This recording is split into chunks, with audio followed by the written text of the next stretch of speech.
Bueno, sí. A pedido del público, voy a hacer un pequeño videito de una explicación sobre equivalente químico. Tienen material al respecto porque es el tema que está en los archivos PDF que yo les mandé de las clases comunes, las clases presenciales que les presenté ya hace rato, que está como PDF tanto en cátedras virtuales como en el grupo de Facebook. Y además tienen el material que subieron ayer los profesores titulares, donde es un relato de una clase, una transcripción de una clase, y también aparece el tema de equivalente químico. Lo que vamos a hacer es, vamos a plantear la idea de que vamos a hacer reaccionar ácido clorhídrico con hidróxido de aluminio. Eso nos va a dar una sal y agua. Y lo voy a hacer como siempre, por eso yo todavía me queda escrito de un problema y otro, a veces lo borro, a veces no, pero en general la estructura me queda siempre armadita. Entonces voy a tener ácido clorhídrico más hidróxido de aluminio y esa reacción me va a dar como productos la sal, que va a ser el cloruro de aluminio, más agua. ¿Qué es lo primero que hacemos una vez que escribimos bien la ecuación? La tenemos que balancear. Si ustedes se fijan acá, la sal implica la presencia de 3 cloruros y un aluminio, porque el estado de oxidación del aluminio más común es más 3. Por eso también el hidróxido tiene 3 oxidrilos, entonces voy a necesitar 3 cloruros y eso implica tener 3 ácido clorhídrico o 3 moles de ácido clorhídrico.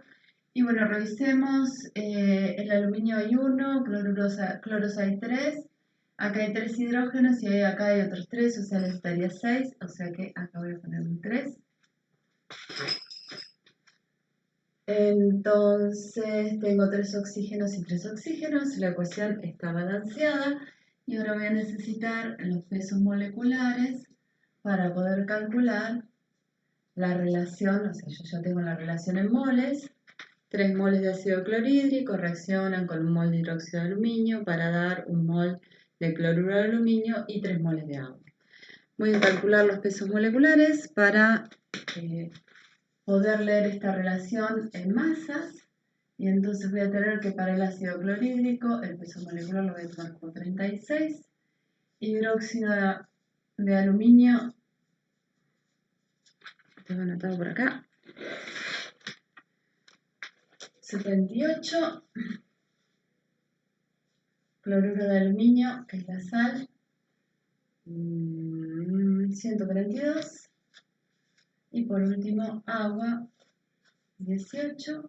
Con estos valores voy a poder calcular la masa, ¿sí?, de las distintas cantidades que están puestas en juego en esta reacción química.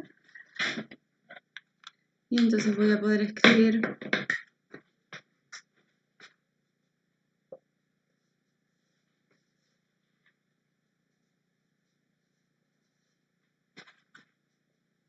en el que hago esas cuentas. Como decidí hacerlo recién, no tengo hechos los datos. Un segundito. Entonces serían 3 por 36, 108 gramos. Y el otro que me estaría faltando es 3 por 18. 18 por 3, 54 gramos. Y con eso tengo, o sé, que 108 gramos de ácido clorhídrico reaccionan con 78 gramos de hidróxido de aluminio para generar 132 gramos de cloruro de aluminio y 54 gramos de agua. Esa sería la forma tradicional o que venimos trabajando en estequiometría para hacer cálculos de las cantidades de reactivo y de producto. Y bueno, después tendremos estequiometría simple, reactivo limitante. Por ahí aparece involucrada la pureza de algunos de los reactivos o puede ser que la reacción tenga un rendimiento bajo y necesite tener en cuenta ese dato para calcular la cantidad de producto. Ahora, ¿qué pasa si yo les digo que puedo resolver este problema muchas de las veces sin necesidad de la estequiometría de la reacción? O sea, esto no lo puedo usar. Y en lugar de eso voy a usar la idea de equivalente.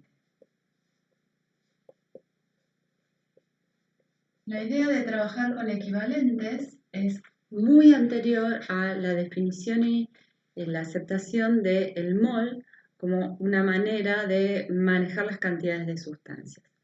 Entonces, antes de que supieran que existieran, cómo estaba formada la materia y que trabajaran en moles, para poder describir las cantidades de cada sustancia que reaccionaban entre sí para dar un producto, se usaba esta idea de equivalente.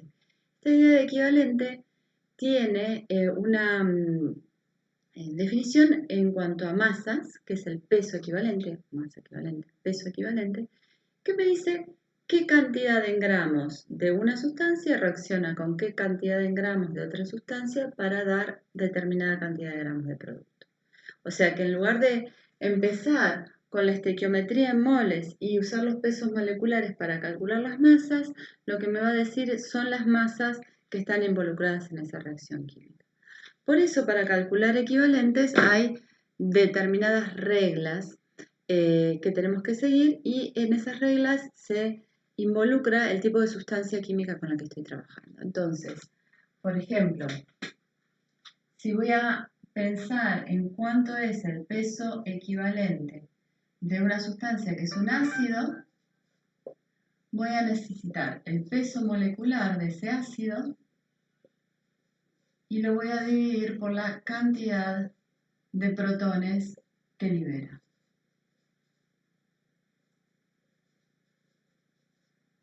Si la sustancia que yo estoy usando es un hidróxido,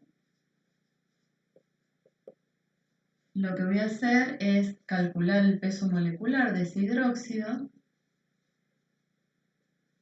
y lo voy a dividir por la cantidad de oxidrilos que libera. Y si esa sustancia es una sal, el peso equivalente de una sal lo voy a calcular como el peso molecular de esa sal dividido la carga positiva y negativa tienen que ser la misma porque la sal es neutra, así que si quieren poner la positiva, cuando esa sal se disocia. Entonces, para nuestro caso, en nuestro ejemplo, vamos a calcular los pesos equivalentes de una de las sustancias involucradas.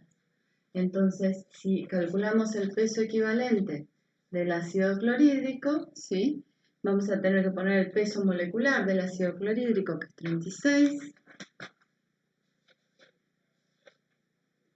dividido, y acá tengo que pensar qué le pasa al ácido clorhídrico. El ácido clorhídrico es un ácido que nosotros le llamamos fuerte, que cuando se disocia me da un protón y un cloruro, y entonces, como acá lo que aparece es, acá no está escrito, pero acá hay un 1, ¿sí? Entonces esto va a ser dividido 1, y entonces el peso equivalente va a ser igual a 36 gramos.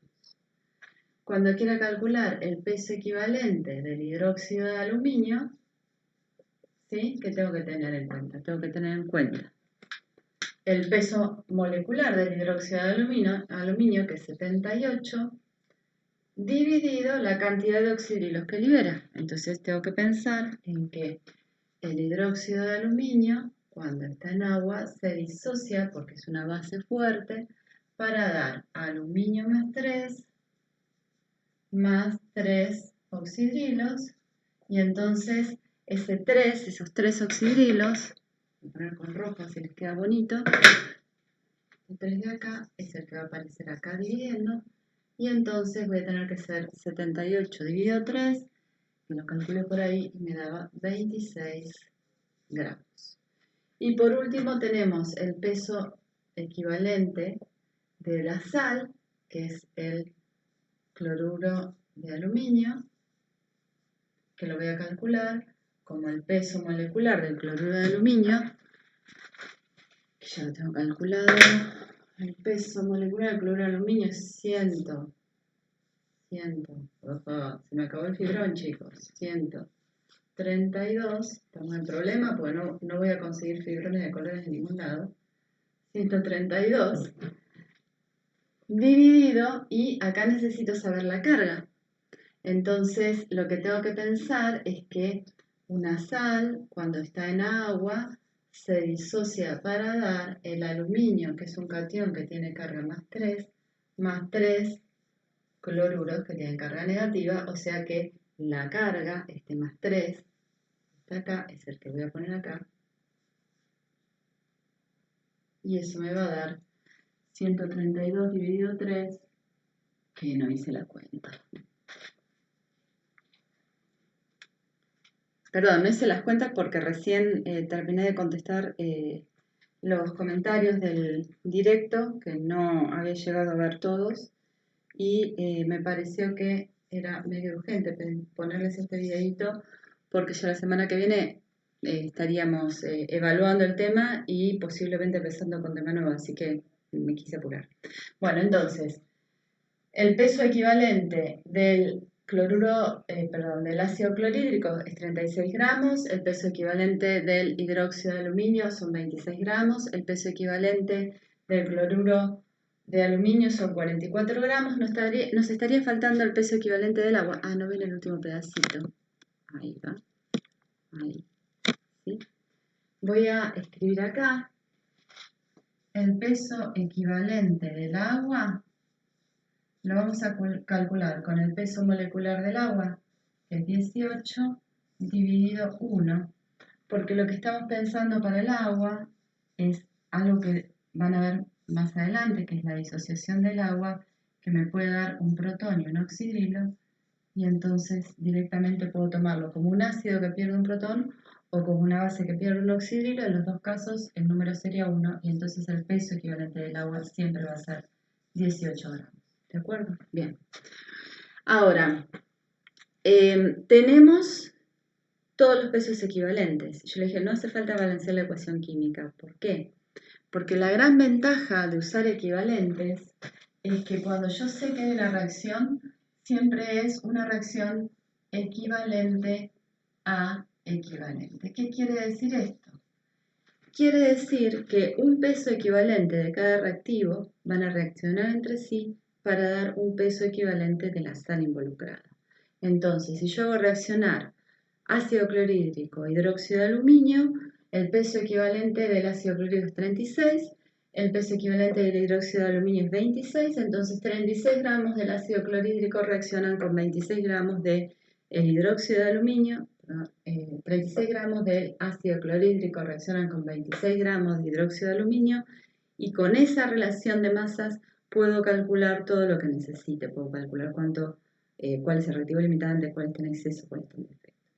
Y si yo quisiera saber cuánto producto se forma, también puedo tener en cuenta esa relación, porque cada vez que reaccionen 36 gramos de ácido clorhídrico con 26 gramos de hidróxido de aluminio, voy a obtener 44 gramos de la sal, cloruro de aluminio, directamente. No necesito escribir la ecuación.